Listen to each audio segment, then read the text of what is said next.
You have everything your ancestors never had. Instant heat, instant food, instant gratification. And yet, you're drowning, not in hardship, but in pleasure. You scroll, you consume, you achieve, and still, the gnawing emptiness returns. Why? The modern world promised us paradise. Clean streets, bright screens, instant answers. It was meant to be a utopia, a technological Eden carved by science and progress. But as the towers rose, the soul sank. Something ancient is dying in us. And no one wants to talk about it. Look around. Never before in history have we had so much comfort and so little contentment. We call it progress. But perhaps it's a lie. We were not built for this. Our brains, our biology, our ancestral rhythm, they evolved under trees, under stars, not under fluorescent lights and endless notifications. The same brain that once rejoiced at the crackle of fire and the taste of berries is now bombarded by hypersaturated dopamine loops. Food is engineered to addict. Entertainment is endless. And effort, real, sustained effort, is a fading memory. Progress has become a prison disguised as paradise. The science of the lie begins with the hedonic treadmill.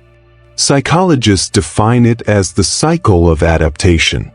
You achieve something, more money, a bigger house, a better phone. You're elated briefly. Then, normal returns. The thrill fades, and you need more just to feel the same. Like a drug that weakens with every dose.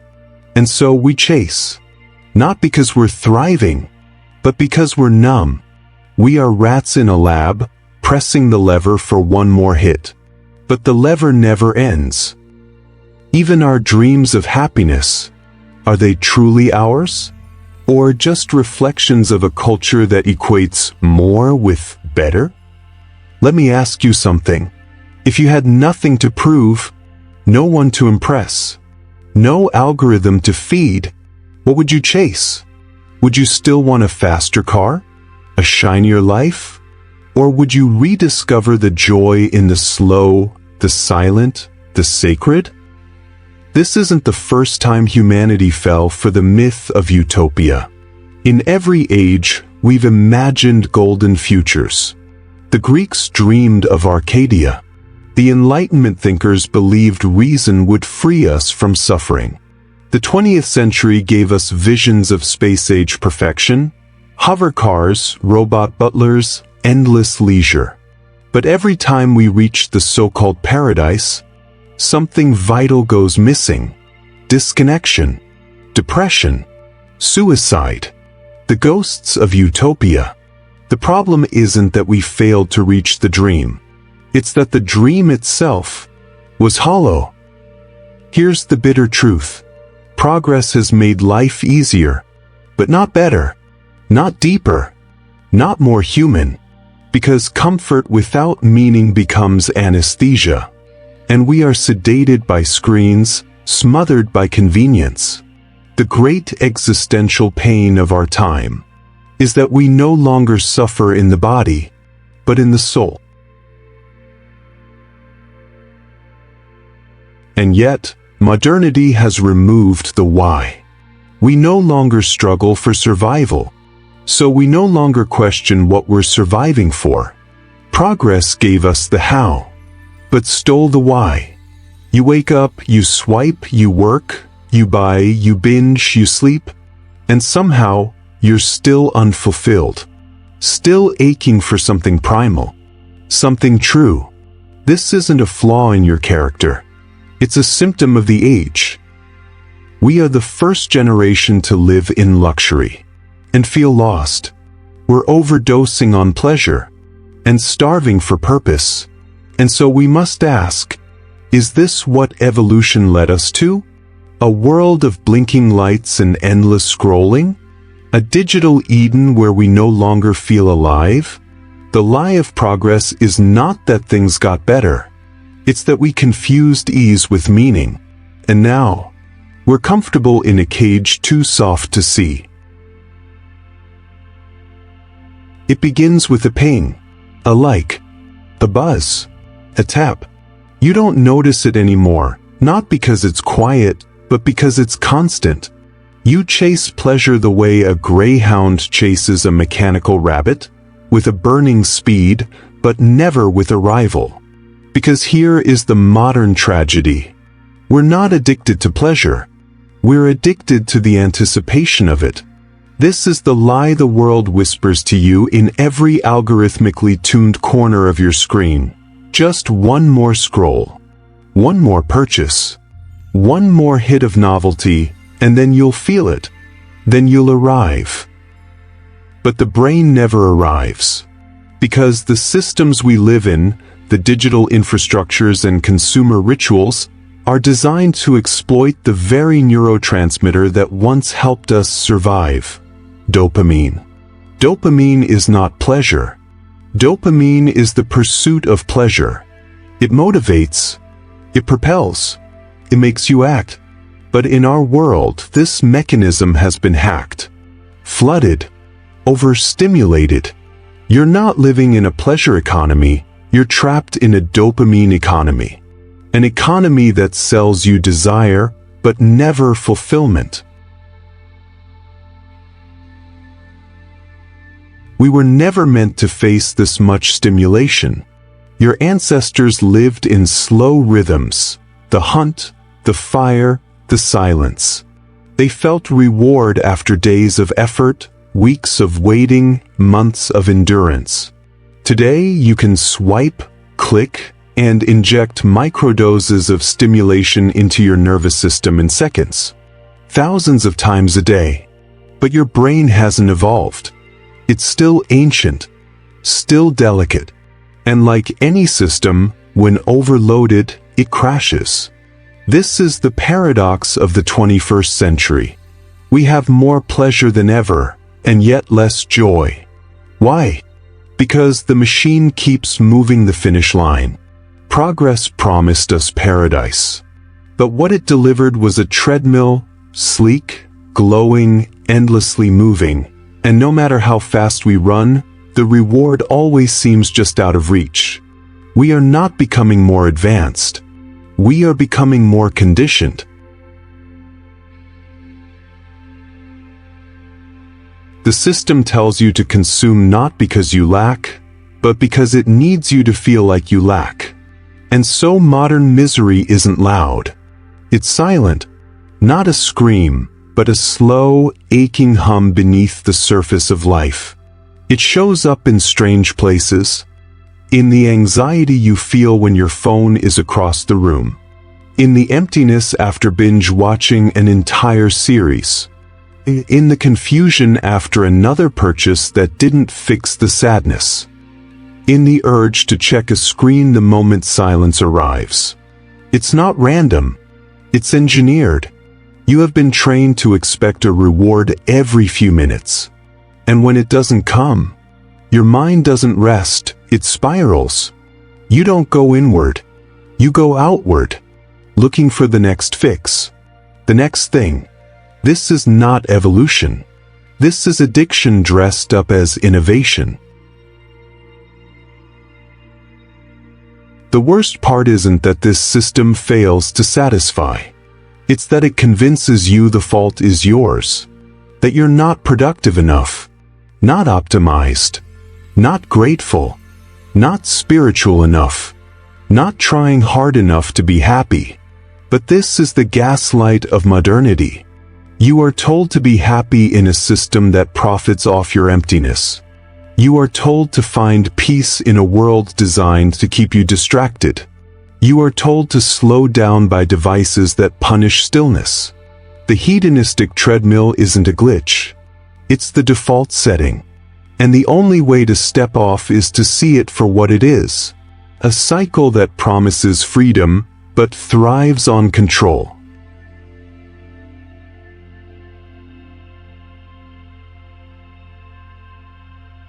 We have normalized burnout. We have romanticized distraction. We have confused overstimulation with success. But something in you still knows. A deeper intelligence beneath the noise. The ache of misalignment. The intuition that something is off, not just in the world, but in you. In the way you respond to it. In the way you're pulled like a puppet by invisible strings. Because you weren't meant to live like this. You weren't meant to wake up and instantly reach for a glowing screen. To feel unworthy unless your post gets likes. To scroll past 100 strangers while forgetting your own name. You weren't made to chase happiness. You were made to feel it, slowly, deeply, in the spaces where time stretches and silence speaks. But the system doesn't want your stillness. It wants your attention, your reaction, your data, your exhaustion. Because a tired mind is an easy mind. A distracted mind is a profitable mind. And a dissatisfied population is the perfect customer.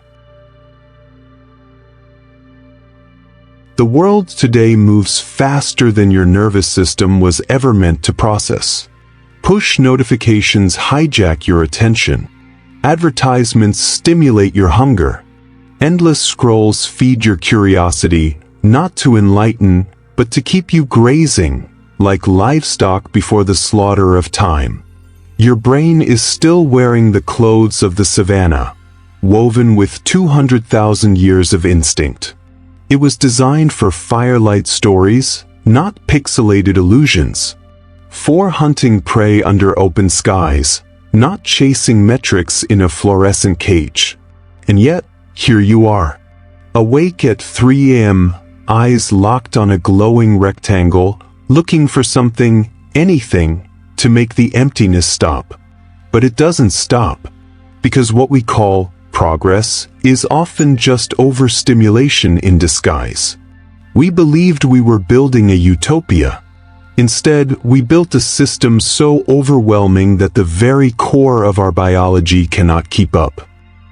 The hedonic treadmill is not just a theory in psychology. It's a prison with velvet walls. Every technological advancement was sold to you as a step forward. A better phone, a faster car, a smarter assistant. But they forgot to mention something. Each step forward widened the gap between stimulus and satisfaction. The moment your brain catches up to one pleasure, it is already starved for the next. There is no stillness, no grounding, only chronic anticipation. This is not evolution. This is nervous system erosion. In the modern world, stillness is punished. Boredom is medicated. Slowness is equated with laziness. We are drowning in hyperefficiency, addicted to doing, allergic to being.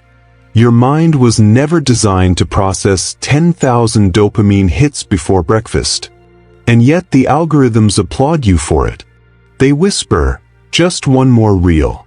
One more swipe. One more escape.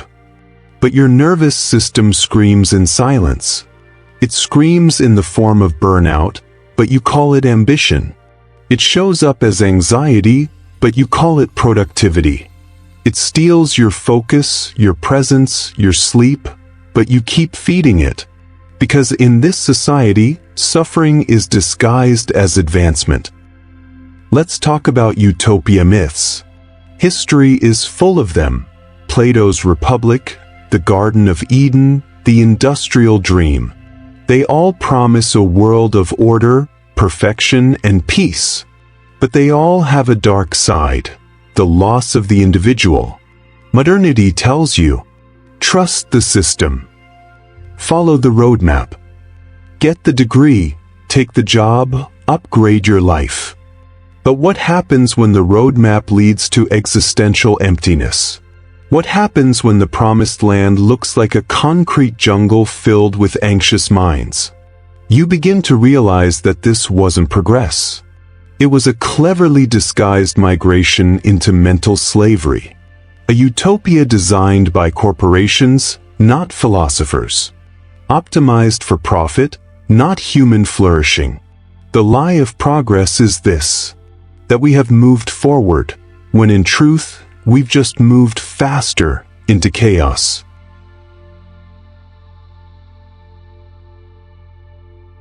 Your ancestors stared at the stars to seek meaning. Today, you stare at analytics. We have replaced mythology with productivity apps, wisdom with trending audio, and communion with consumption.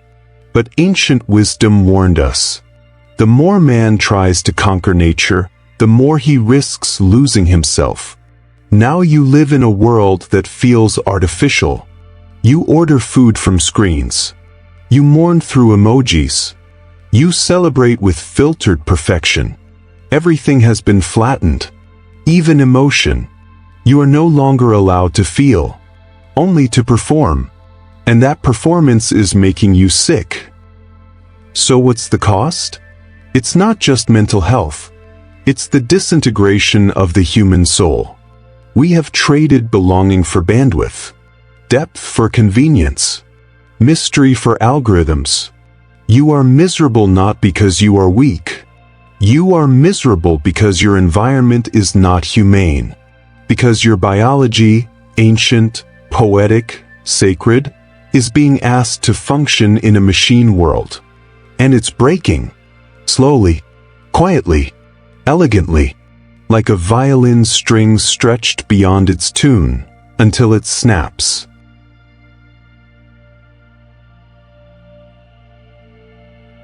Progress told you it would make life easier, but it didn't tell you that ease and fulfillment are not the same thing. The old world had its flaws, but it also had rhythm, the pace your heart could match, a pace your mind could understand. Now time is monetized, attention is weaponized, emotion is commodified, and in this war for your psyche, silence has become rebellion. To unplug is an act of defiance. To slow down is spiritual. To think for yourself is revolutionary. Because the mind was never designed for this. And if you continue to force it, one day, it will force you to stop. We were promised paradise. Not in some distant afterlife, but here, on earth. A world without war. Without famine. Without pain. Just machines doing the work. Pills curing the sadness. Screens replacing the sky. And everything delivered to your door in a cardboard box with a smile printed on it. But what they never told you is that progress has a shadow, and it's getting longer. The myth of progress was never neutral. It didn't just shape our cities. It colonized our dreams. Every era has its illusion. For the ancient Greeks, it was Elysium. For medieval men, it was heaven. For modernity, it is utopia by design. A belief that enough science, enough tech, enough policy, and we'll finally be happy. But the soul does not bend to efficiency. Look around. Do you feel fulfilled? Or simply entertained? We scroll past genocides while sipping on frappuccinos. We watch revolutions through glass screens like tourists of reality. We are connected to millions, but can't hold eye contact with the person across from us. This is not evolution. It's sedation, and it's no accident. The architects of modern life, Silicon Valley futurists, dopamine economists, and social engineers, believe happiness can be engineered. But what they've engineered is a quiet apocalypse. A generation medicated into numbness, addicted to novelty, terrified of stillness. We live in an era where the cure has become the disease. Progress became a god, and like all false gods, it demands sacrifice. And we gave it our time, our attention, our meaning. Watch closely.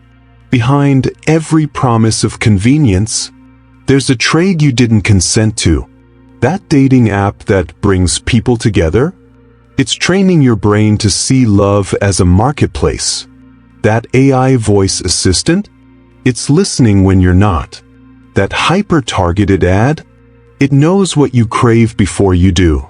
We were told we were upgrading life. But really, we were downloading our own behavioral control systems.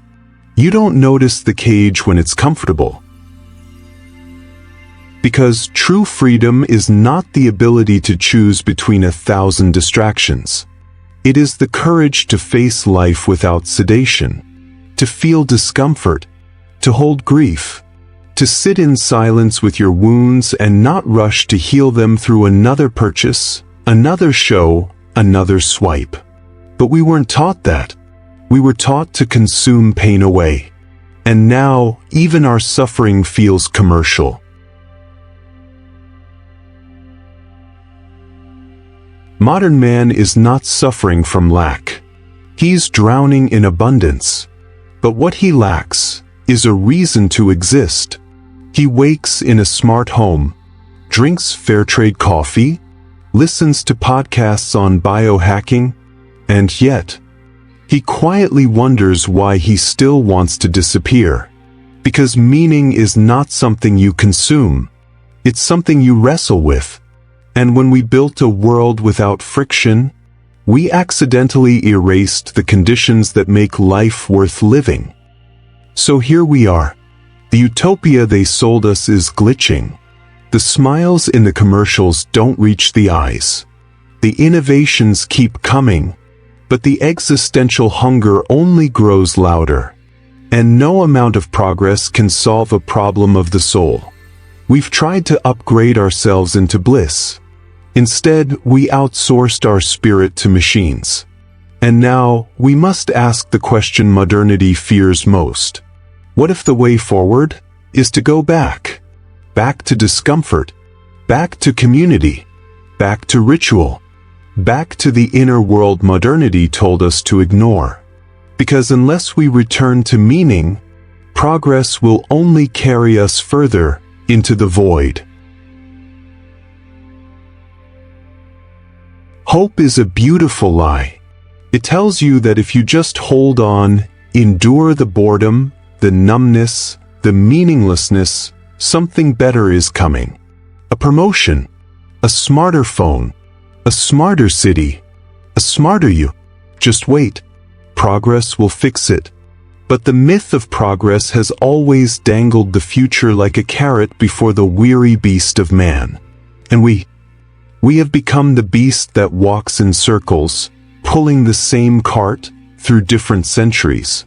Because here's the truth no one wants to say. Modernity isn't evolving you. It's sedating you. We were told that history is linear, that we're heading somewhere better, that every century is an upgrade from the last. But look closely. Beneath the shiny interfaces, behind the glass of every new screen, there's a hidden loop playing again and again. Suffering, distraction, decline, collapse, repeat. Psychology calls it the hedonic treadmill, the mechanism in your brain that adapts to pleasure so rapidly you end up back at the same emotional baseline, no matter how much you upgrade your life. You get the new phone, the new car, the new relationship, and for a moment, a flicker of joy. Then nothing. Emptiness returns like an unpaid debt. And so you chase again. Another dopamine spike. Another novelty. Another hit. What we call progress is often just running faster on a treadmill that goes nowhere. And the more we run, the more exhausted we become.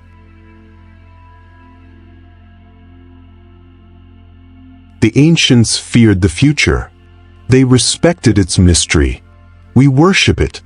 We outsource meaning to tomorrow, thinking the next invention, the next movement, the next ideology will finally complete us.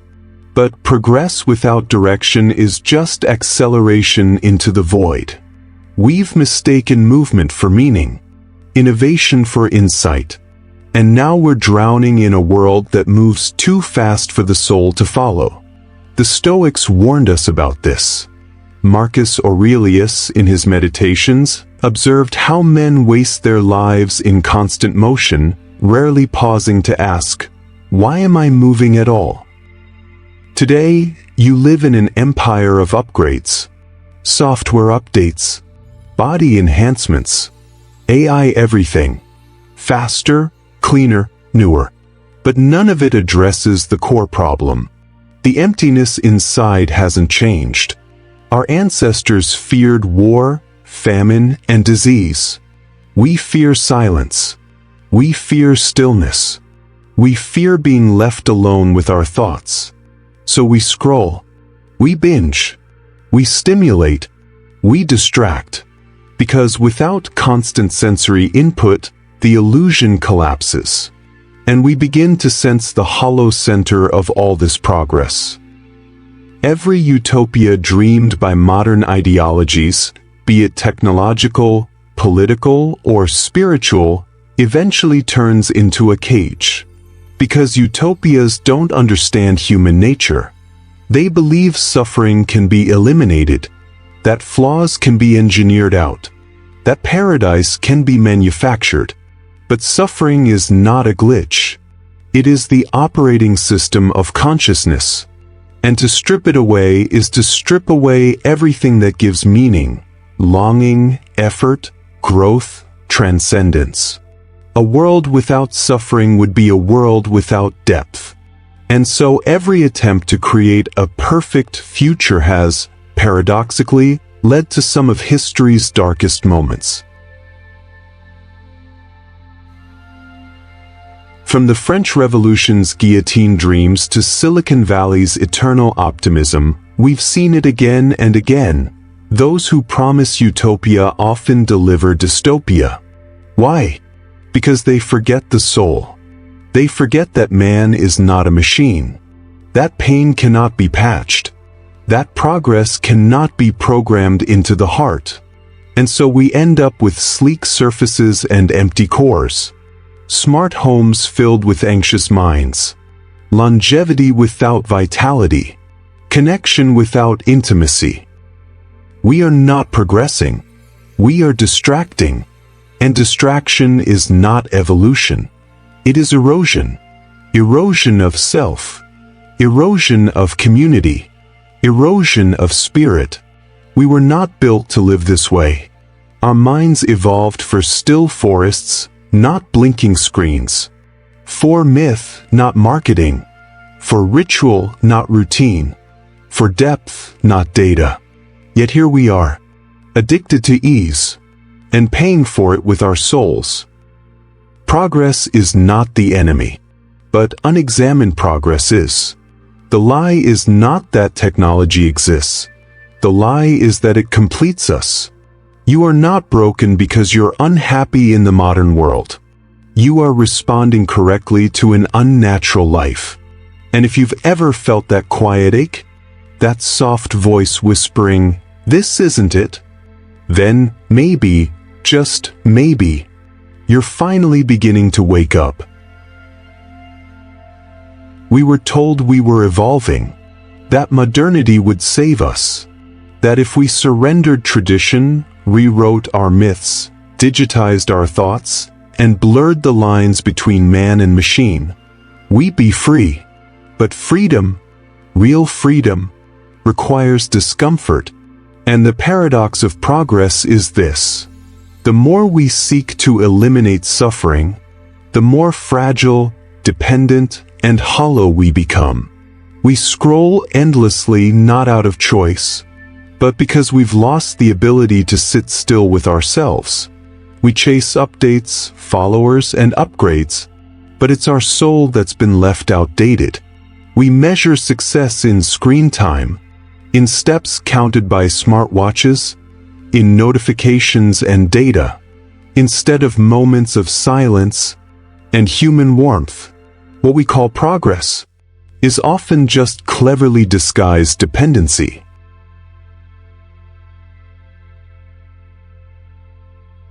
There is no doubt that medicine has advanced, and technology has prolonged life. But prolonged does not mean fulfilled. We're living longer, but for what? Longevity is achieved through pills, algorithms, and disconnection from nature. What kind of life are we preserving? The ancient Greeks believed in eudaimonia, not happiness in the shallow sense, but a deep flourishing of the soul. A life aligned with virtue, purpose, and struggle, not convenience. Today we outsource our thinking. Maps think for us. Apps remind us when to drink water. AI whispers what to say. But is that evolution or erasure? We have bulldozed the sacred for the sake of speed. We've paved over meaning with concrete efficiency. Even grief has a schedule now. Bereavement leave is timed. Pain is pathologized. Stillness is shamed. In this world, discomfort is the enemy. But discomfort is how we grow. Suffering in its raw form shapes character. It deepens empathy. It humbles the ego. Progress told us suffering was outdated. It seduced us with instant gratification, but left us emotionally malnourished. Imagine a man alone in a high-rise. Everything is automated. Lights respond to voice. Groceries are delivered without touch. Work is remote. Even therapy is digital. He never leaves his apartment, never touches soil, never hears real laughter. He is efficient. He is optimized. He is dying inside. We are taught to romanticize futurism, but no matter how advanced the world becomes, the human psyche remains ancient. We still need connection. We still need awe. We still need to bleed, to fail, to break and rebuild. A mind too protected from discomfort will never learn its true strength. A heart too medicated will never learn how to endure pain with dignity. Progress has given us comfort, but it has stolen our resilience. It has convinced us that happiness is a destination, just one more purchase away. But joy cannot be manufactured. It must be earned through presence, discipline, and depth.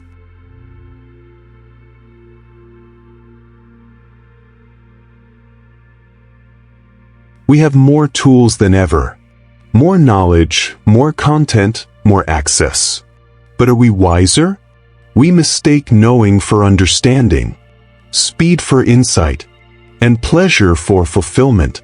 The truth is, you can't download meaning. You can't algorithm your way to peace. You must sit in the fire of discomfort and remember what it means to be fully, achingly human. So, what do we do now? We rebel, not with noise, but with silence. Not with rage, but with presence. We slow down. We seek discomfort on purpose. We reconnect with the body, with nature, with others. We learn to delay gratification. We detox from the lie of progress. And we remember, the most ancient part of you is still your most sacred. You don't need more. You need less. Less noise. Less distraction. Less comfort, because in the discomfort, you'll find yourself again. If this message stirred something in you, support the mission by subscribing us. Like, share, and leave a comment to join the conversation. The war for the mind is real, but you're not alone in this fight.